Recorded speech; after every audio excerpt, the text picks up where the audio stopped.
সামনে গিয়ে লাশ পড়ে আছে, নাম আমিনুল ইসলাম।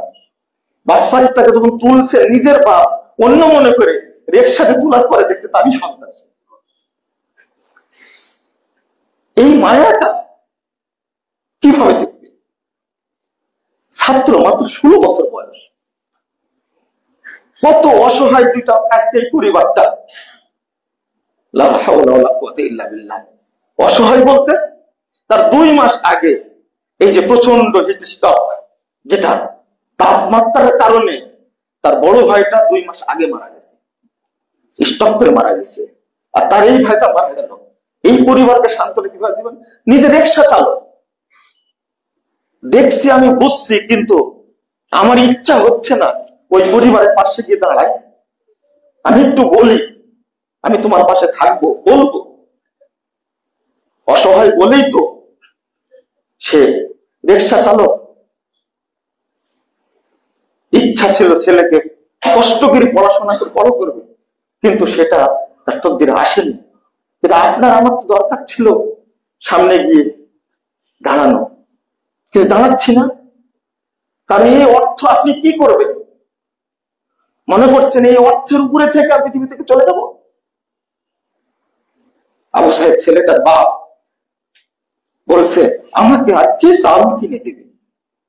ইংরেজি ডিপার্টমেন্টে পড়ে, বাপকে চাউল কিনে দেয়, টিউশনি করায়। কাছে এই আর্তনাদটা আপনার বুকে আপনি শুনছিলেন। মানুষ এখন জানে বেশি, কিন্তু আমল করে না। কেউ গেছে বিশ্ববিদ্যালয় থেকে গেছে, 7.5 লাখ টাকা দিয়ে আসছে, প্রধানমন্ত্রী দিয়েছে, কিন্তু আপনার পার্শ্বের লোক দেওয়ার আগে তো আপনার এগিয়ে আসার দরকার ছিল।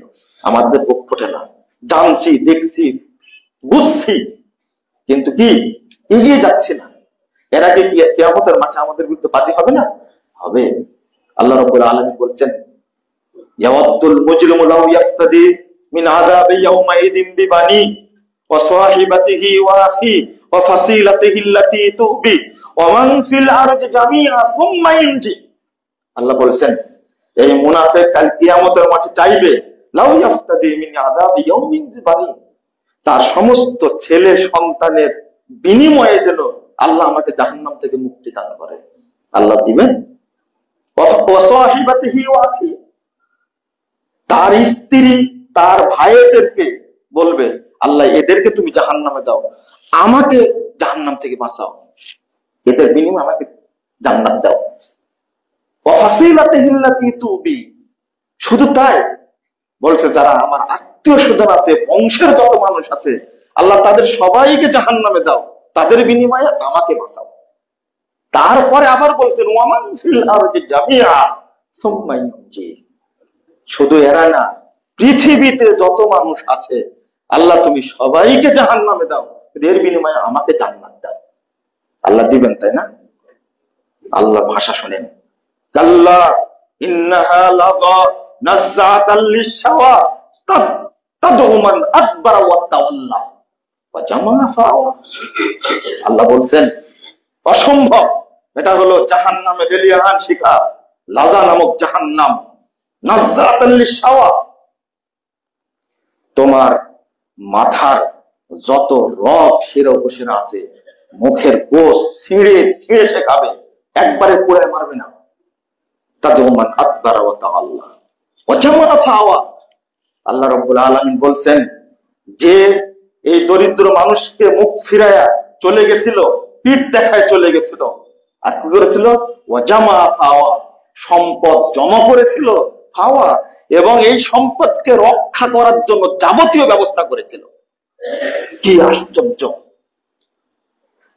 এই দেশের টাকা চুরি করে জমা করে দেশে সম্পদ যত করার সবই করেছি।